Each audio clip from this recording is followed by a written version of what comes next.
understanding Japan begins with looking at early culture and history.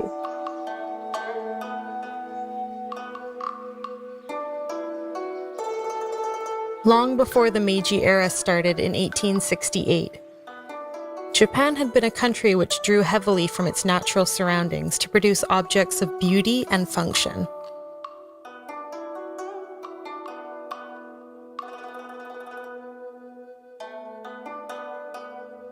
Thousands of years ago, the prehistoric Jomon were the first humans to make fired earthenware.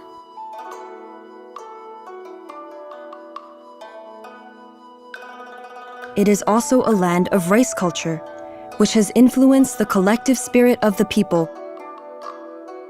Rice was introduced from the continent over 2,000 years ago, and this resulted in permanent settlements with the capital city and an emperor at the throne. Rice remains at the heart of the cuisine today, and the cultivation of rice is important in Japanese religious rituals and festivals.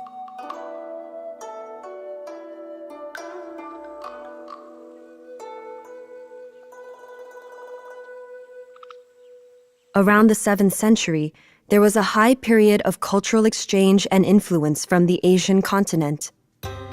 Japan became a court society centered around the imperial couple. A highly refined court society, it is still represented in the Hinamatsuri Doll's Day festival. It was during this period over 1,000 years ago that the world's first novel was written by a Japanese court lady, Murasaki Shikibu. The Tale of Genji remains a classic in Japanese literature.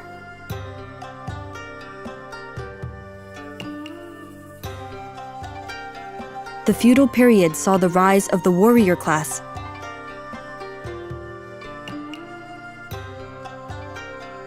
Samurai lords jockeyed for power, territory, and influence in their respective regions.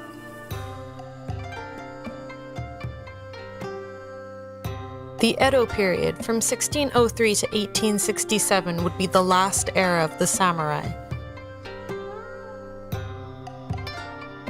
Under the Tokugawa shogunate, two things happened. Edo, which is now Tokyo, became the political center of Japan. And it was also a time of isolation where the Japanese were cut off from foreign trade and influence.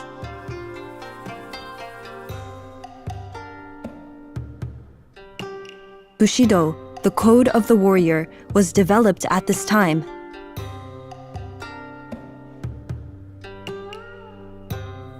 The code of the samurai lives on in Budo as a Japanese way of discipline and stoicism.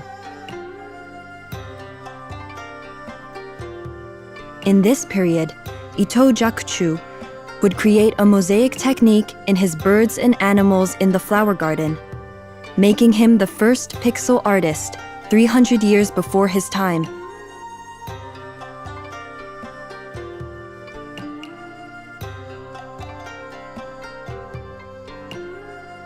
Artists were ranked very highly in the feudal Japan class system. The rise of the merchant class saw the rise of the popular culture of leisure. Kabuki theater and geisha are all imagined in the old woodblock ukiyo-e prints. In many places in the country, there are still the remains of early Japanese history.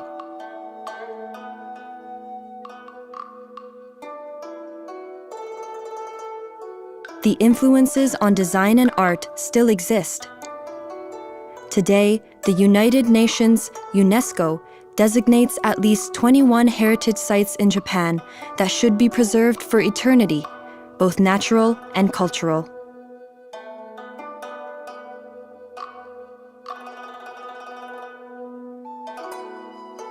In Tokyo, elements of this history are everywhere. Right next to the Tokyo Tower made famous in the B-movies like Godzilla vs. Tokyo, the Tokugawa shoguns had their family temple. A bygone era? Perhaps, but one is still present in art and culture in this very modern Japan.